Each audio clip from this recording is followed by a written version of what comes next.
esindabki seda plokki üks ukuleele mängija. Tema nimi on Hermine Margareete Parik. Palume Hermine lavale. Tema mängib ukuleelet, tuleb ta Keila muusikakoolist ja õpetajaks on tal Pille Karras.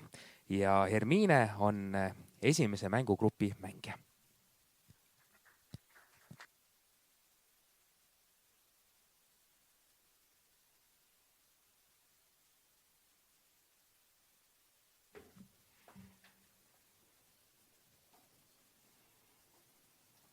Tere, mu nimi on Hermine ja ma esitan teile 2 lugu.